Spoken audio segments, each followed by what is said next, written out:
Aloha. Welcome to the Mr.G podcast. This is episode number 36. I got crazy migrants yelling outside my bedroom window, shaking their kids like, scream, baby, scream. But we're still here. It's June 21st, 2023. Aloha from the outskirts of Chinatown and Honolulu, Hawaii, the largest city in the Pacific. Yesterday's episode, episode 35, was my favorite episode. I've been doing this every day, a new episode every day. Yesterday was all about Berkeley, California. But what made yesterday's episode so good was I told a lot of personal stories that I did not plan on telling. But as I was talking about Berkeley, California, a few different stories came up and I clipped them, put them on TikTok. They were pretty enjoyable. People laughed. They're funny. And I think that's what's been the best about this podcast so far. After a month of doing it every day, is it's really good, well produced. You're not going to get any dead air. I realized most people that do podcasts, they have guests on every day or they have another person there every day because they're not able to do like this. They're not able to talk like 20, 30 minutes straight, especially if people are just listening to the podcast. I'm doing this, like I said, from the outskirts of Chinatown in my one-bedroom apartment. I live in a ghetto building with 15 one-bedroom apartments. It's not so bad, the actual apartment. It's just there's a few neighbors around here that think that I come with the apartment. So they're just like obsessed with me every day, yelling outside my bedroom, singing outside my bedroom. Yesterday's episode was all about Berkeley, the University of California, Berkeley, and how it's the top university in the United States.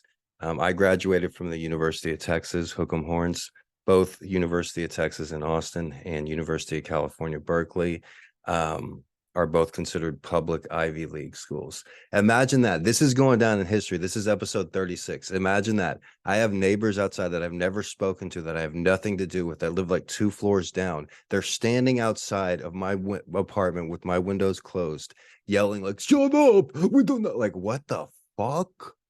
Like, I've had a dozen different apartments. I've never had to deal with this. It's like, I'm not part of your life. Go inside, lady. Like, leave me the fuck alone. Like, I'm not Elvis. And this isn't an Elvis fucking autograph signing. Like, what the hell? I'm allowed to talk in my own apartment with my windows and doors shut. They're literally standing outside, like, oh, we do not like you. Shut up. Shut up. We do not like the words. We like baby cry. Baby cry sound good. Like, that's basically what's going on. I'm like, leave me the fuck alone. This has gotten to the point where like police have suggested that I get restraining over over particular people in these apartments, because it's like, whoa, this is not a fucking co-op. It's not a farm. We're not all living together. Leave me the fuck alone, you know? All right, back to Berkeley. Fun facts about, I do this 20 minutes a day. They're not even doing this the other time, only when they know that I'm recording. You know, you wonder why it's hard for me to sleep.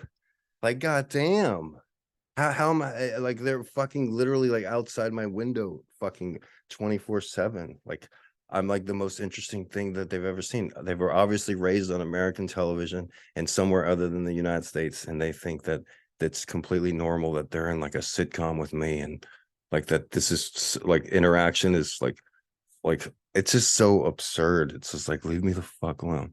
All right, fun facts about Berkeley. Berkeley at a glance. A quick look at Berkeley shows the University of California, Berkeley's true value to the people. All right, just a side note before we start. I'm not stopping doing this regardless of how many people listen to this podcast, the Mr. G podcast, regardless of how many people download it, regardless of how many people watch it on YouTube or on Twitter. I'm doing it every day. You are not keeping me out of the podcast club. No matter what happens to my life, this mic and this podcast is happening every day.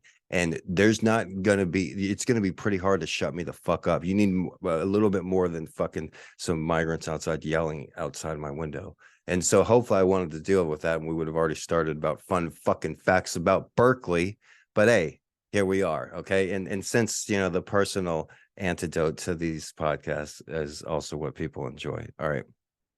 But hey, what worse person to fucking stalk and just piss off? Somebody like me that has an audience that's gonna fucking make you look stupid, or what? Why not just leave me the fuck alone? You know, like, stop acting like that I have something to do with you. All right, the University of California, Berkeley, also known simply as Cal. About 95% of Berkeley's incoming first-year students opt for in-college, on-campus housing. That's similar to the University of Texas. The majority of freshmen, they choose for on-campus housing, and I suppose that's a good idea. When I started school at the University of Texas when I was 26, turning 27. I didn't start college till 23, so I was a lot older than everybody else. I had already done my prerequisites, so I wasn't considered a freshman when I started at the University of Texas, but even at 18 years old, I had been living on my own since I was like 15 or 16. I had my own apartment at 16 years old. That's why I see some people, some of the kids living here when they're in their 20s, like still sharing a one-bedroom apartment with their dad, their mom, their aunt. And then they got such attitude and talk shit to me, like they're staring me down. I was like, I don't know you, kid. Like, you need to take a look in the mirror, bro. You look bad. When I was 19, I was embarrassed hanging out at my mom's house. And I didn't really live there. I just hung out there and so occasionally stayed there. But they're over here. That kid's over here every single day as soon as his parents go to work. It's just like the people in this building have taken one-bedroom apartments to heights I've never seen, like using the water hose every day, just hanging out in the parking lot, just being interested in all of your neighbors. Like, oh, like literally, like there's been times where I was walking when I first moved in and they stopped me like, hey, where are you going? And I'm like, what? Like, where am I going? Like, who are you? Like, oh, we live here. It's a building. We're all together. Like, where am I going? All right.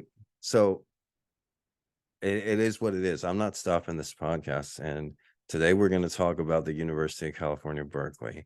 The athletic teams that represent the University of California, Berkeley are in the Pac-12 conference, and they're famous for their long-standing rivalry with Stanford, also a Bay Area team. Earl Warren, a famous Chief Justice of the United States Courts, is a famous graduate, Chief Justice of the Supreme Court. Her kids are literally yelling outside just during my podcast here.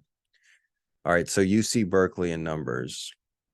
It's located in the middle of the city. It has a total undergraduate enrollment of 32,000. University of Texas has about 50,000. Its campus spans about 1,200 acres. It has one of the nicest campuses. One fun fact about Berkeley is their University Botanical Gardens, which has 10,000 different kinds of plants. Berkeley is home to 14 different schools and colleges. At the University of California, the student to faculty ratio is 20-1. That's one of the best in the country, especially for a premier university like Berkeley, like University of California, Berkeley. Most of their classes have fewer than 20 students. The city of Berkeley, it's across the bay from San Francisco, and it was a small town apparently before 1906 during the Great San Francisco earthquake. Many residents relocated across the bay because they feared that there would be another aftershock. And so they never returned, and they just there was a rapid increase in the city's population at that time. But the Berkeley city, it's right on the same side of Oakland, so you could walk to Oakland from Berkeley. Berkeley is, well, I guess you would say, a liberal city, but it's a great city as well. But one liberal aspect is they have like sister cities. A lot of cities like Austin, the Texas would do that, where they have different cities in other countries where they share economic and social ties and trade, and it's basically just a name. And they have 17 sister cities, which was one of the highest in the United States. So Berkeley has always been known to recognize the value of public discourse. It's one of the first places to have peaceful sit-in demonstrations during the free speech movement in the 1960s, as well as the civil rights movement and the anti-Vietnam movement. Both of those protest movements took root in Berkeley. I mentioned in yesterday's podcast, there's a place in Berkeley that's similar to Hyde Park, where in England, where people just stand and tell their viewpoints and talking points, and they stand on their soapbox. Literally, I believe that's where the term soapbox comes from, is the people that would stand in Hyde Park. and I think it's called Sproul Plaza off the top of my head, and it's the entrance to Berkeley. One of the most recognizable landmarks on the Berkeley campus is the entrance where the Sproul Plaza, where people speak and say poetry sometimes, or political ideas or religious ideas. And they have these large gates that have been there since its inception, I imagine, or as long as the oldest pictures that I've seen have seen these gates. And it's right at the intersection where Telegraph Avenue actually dead ends into the University of California. Telegraph Avenue is the main street in front of Berkeley, where you'll find the Mediterranean Coffee Shop, one of the longest running coffee shops in the United States, where Jack Kerouac, Allen Ginsberg, William Burroughs used to hang out. I believe part of the famous poem Howl was written in that coffee shop. And right across the street, I believe it's Moe's Books. It's one of the oldest bookstores in the United States. There's a really cheap Chinese restaurant right around the corner that I would eat at almost every day too. Some great Chinese food in Berkeley. But notable Berkeley students, we'll try to get through as many as I can here. It's the first day of summer. I hope everybody is enjoying themselves. That was a pretty strange way to start the podcast here. I tried to make a notion not to talk about the neighbors on this podcast, not to mention them, and just keep it to what I want to talk about here. Keep it to the topic. And because it seems like, and that's different from my daily monologues, which I did in 2021 and 2022. If you don't watch on TikTok, where I would write out a daily monologue and read it every day. And a lot of those times, and I still write an essay every day, but almost every day. But I would mention my neighbors and talk about more personal issues. But these podcasts, they seem more what's the word? More evergreen, where like you could listen to it a month from now, or a year from now, or 2 years from now, where you're not really going to be listening to what was going on in my life 6 months from ago or a year ago. Even I'm not interested in that. Well, I'm definitely not interested in that. Most people wouldn't be interested in that. Most people. I see you. I see you, Jay. I see you. But some people might be interested in that. But these podcasts are a little bit different, where they're, like I said, they're more evergreen, where I feel that you could listen to them for a couple years from now or a few years from now. And I try to keep them that way. And using the professional mic does make a big difference, not just in the production value, but also in what I bring to the table. So I'm more likely to not talk about frivolous shit like beef with my neighbors or anything, and talk about more serious things because it seems more important. So quickly, we're going to go through some of the top graduates from the University of Berkeley. On this top 100 list by by Edu UK. All right, Hershey's. u24gov.ua. All right. So number 100, we have David Horowitz. He's a political American conservative, president of the right-wing Freedom Center. What a way to start. Oh, you're a crazy Trump conspiracy. But no, he went to Berkeley. Berkeley, what we found out yesterday, they have a really strong ROTC program, one of the best in the United States. Now, we're not going to go through all 100. Number 99, Douglas Engelbert. Graduated in 1955 with a doctorate, and 52 with a bachelor's degree. So he went to there in the 30s and 40s. He was an American engineer and inventor. Another old timer, number 98, Rube Goldberg. He studied at Berkeley all the way in 1904. He is known for being a cartoonist, a sculptor, an author, an engineer, and an inventor. Like I said, there's some people I'm going to leave out just for the hell of it. I hope they're not upset. Michael Savage, number 95, another right-wing American author, conspiracy theorist, political commentator, and former radio host. Michael Savage, Berkeley graduate. All right, Stephen Jenkins, a little lighter here. So we got, so far we have 2 Berkeley graduates. They're both right-wing conservative radio hosts. Stephen Jenkins, lead singer of Third Eye Blind, American guitarist and frontman of the alternative group Third Eye Blind. He began his career in 1992 as a short-lived rap duo, Punk and Natty. Third Eye Blind, if you were alive in the 90s. I wish you would step back from that ledge, my friend. We cut ties all the times we do been living in. Or do do do do do do do do do do. I'm out of cake. Do do do. I said my charm kind of life. Okay, okay. All right. He had a couple really good songs that I like. Okay. Don't fucking judge me. All right. Number 91, Peter Schiff. You'll know him if you have you been on this website called YouTube. Peter Schiff is all over YouTube. He does like podcasts and he's always on doing interviews and stuff. He's an American stockbroker. And I've found that his advice is really good. I haven't had much money to play in the market, but the few things that he has said, he's very anti-Bitcoin though, Peter Schiff. Number 90, Mostafa Chamran. Mostafa was an Iranian physicist, politician, commander, and guerrilla fighter who served as the first defense minister in Iran. Okay, so this guy's an Iranian guerrilla fighter, and he was like over in the Berkeley Hills, like studying like classical British literature. Like, this will be very useful when I'm in Iran fighting the Jews or whoever they're fighting.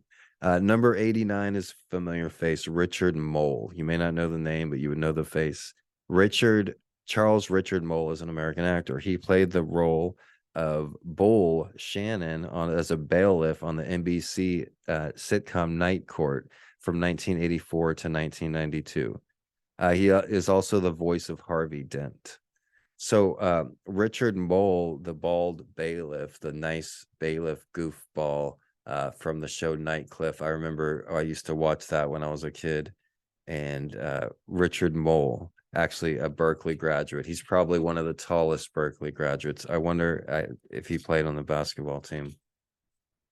But yeah, he's friendly bailiff. He didn't really get much acting work after that. A lot of these actors, people that you recognize, they were maybe they did an acting job for 6 years. He was the bailiff on Night Court, and that's it.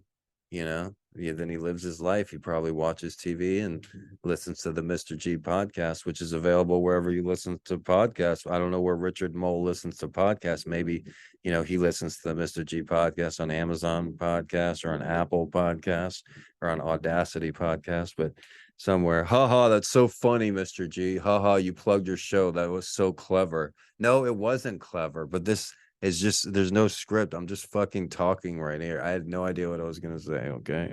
Hopefully I come up with a story or something. Number 86, Edith Head. Edith Head was an American costume designer who won a record 8 Academy Awards for Best Costume Design from 1949 to 1973. So Edith Head was born in 1897 and she died in 1981 at the age of 84. So Edith Head, she won a record 8 Academy Awards for Best Costume Design. So we're mentioning her right now, you know, 42 years after she died. And she did all the what about the costume people that didn't win the Oscar? What about the people that were just nominated? Okay.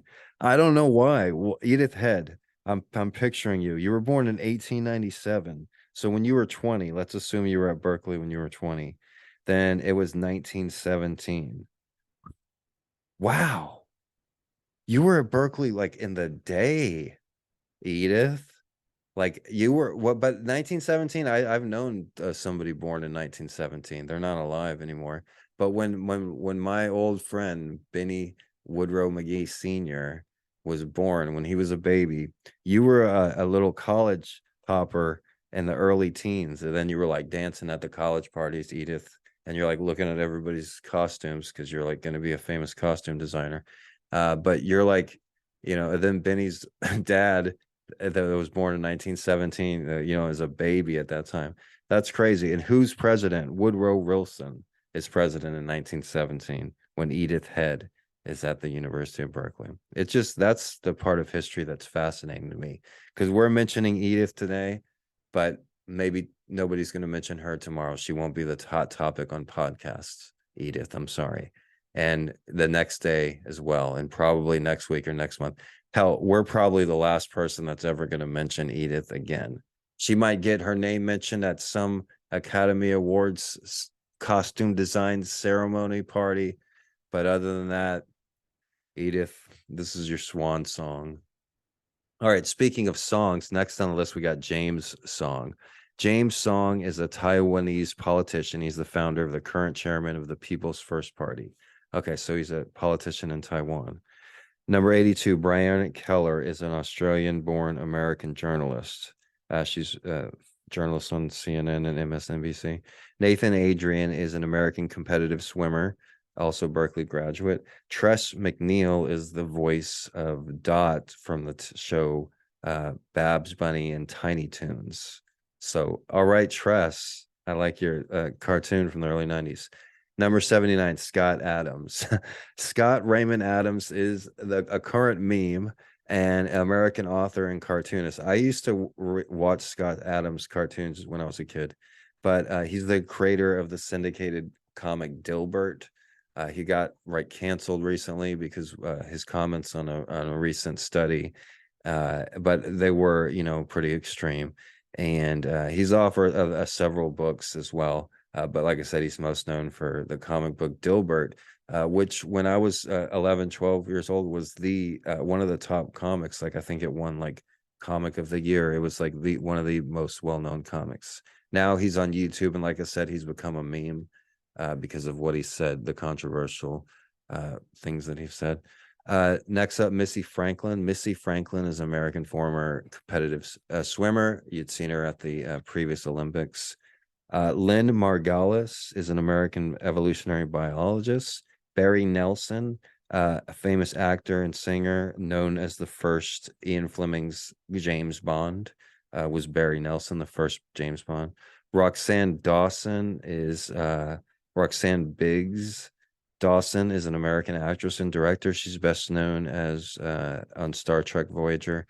Next up, 74, Robert Greene. This is the only person that might know I exist on this list. All right. Some of the people on the University of Texas top graduates, I'm pretty sure they know who I am. But Robert Greene, just because I've commented a lot on his work, he's a famous writer. He's writes books on strategy, power, and seduction. His most famous bestseller is The 48 Laws of Power, The Art of Seduction, and The 33 Strategies of War. Robert Greene also wrote a book with 50 Cent as well, surprisingly. We'll just do a few more. Jennifer Mulhorn Grandholm is a Canadian lawyer, famous Canadian lawyer that you see on TV a lot. Number 72, Beverly Clearly, the author of the famous Ramona books, which I used to enjoy as a child. Beverly Clearly was an American writer of children's and young adult books, one of America's most successful authors. Over 91 million copies of her books have been sold worldwide. The Prince Frisco of the Netherlands, currently the Prince studied mechanical engineering at Berkeley from 1986 to 1988. So Berkeley also has an international legacy of prestige, whereas the University of Texas, if you're in Texas, hook 'em horns, that's like the number one school, no doubt, no questions asked. UT Austin. In the United States, people understand UT is a very good school as well. But more internationally, I've noticed that like princes and sons of royalty, they all are on this list, more so than the University of Texas. So Berkeley has a worldwide reputation. Next up, we have Bernard Caesar Einstein, was a German-American engineer and the son of Albert Einstein, one of three known biological grandchildren of Albert Einstein. Okay. All sons of Hans. He was the only one to survive childhood. So Albert Einstein's only grandson went to Berkeley. All right. Thomas Kincaid, it makes it in at number 68. He was an American painter of popular realistic pastoral and idyllic subjects. He is notable for achieving success during his lifetime with the mass marketing of his work and reprinted production. George Bernard Danzig, number 67, is an American mathematical scientist who studied at Berkeley from 1939 to 41. He died at age 91 in the year 2005. Famous mathematician. All right, number 66 is a familiar name, Jerry Mathers, also known as the Beaver from Leave It to Beaver. Gerald Patrick Mathers is an American actor best known for his role on the television sitcom Leave It to Beaver. Originally broadcast from 1957 to 1963, he played the protagonist Theodore Beaver Cleaver. Number 65, Ken Thompson. Kenneth Lane Thompson is an American pioneer of computer science. Thompson worked at Bell Labs for most of his career, where he designed and implemented the original Unix operating system. All right. Betty Friedan, famous for the women's movement, went to Berkeley. Number 63, Adam Duritz, lead singer of the Counting Crows, went to Berkeley. Adder Frederick Duritz is an American singer best known as the frontman of the Counting Crows, which is a founding member and principal composer. All right, Tom Anderson from MySpace with the white t-shirt. Thomas Anderson is an American technology I can't say technology entrepreneur, and co-founder of the social networking site MySpace, which he founded in 2003 with Chris DeWolf. He was later president of MySpace. Yeah, Tom Anderson, congratulations, you went to Berkeley. Number 61, Wyatt Cooper. Wyatt Cooper was an American author, screenwriter, and actor. He was the fourth husband of Vanderbilt family heiress and socialite Gloria Vanderbilt. He's also the father of CNN anchor Anderson Cooper. That's his father, Wyatt Cooper. So I don't see Anderson Cooper on this list. Did he not attend Berkeley? All right, number 59, Tao Ruspoli. I don't know who this is. He's an Italian American. Don Tal de Ruspoli. I think he's an artist. His face is painted in the picture. Number 58, Jerome Adams. People might remember Jerome Adams as the Surgeon General during COVID. Jerome Michael Adams is an American anesthesiologist and a former vice admiral in the U.S. Public Health Service. Number 57, Kathy Baker is an American actress. Baker began her career in theater and made her debut in the 1983 film The Right Stuff. I believe that had Tom Cruise in it. Really great movie. Number 56, Earl Warren. We mentioned him.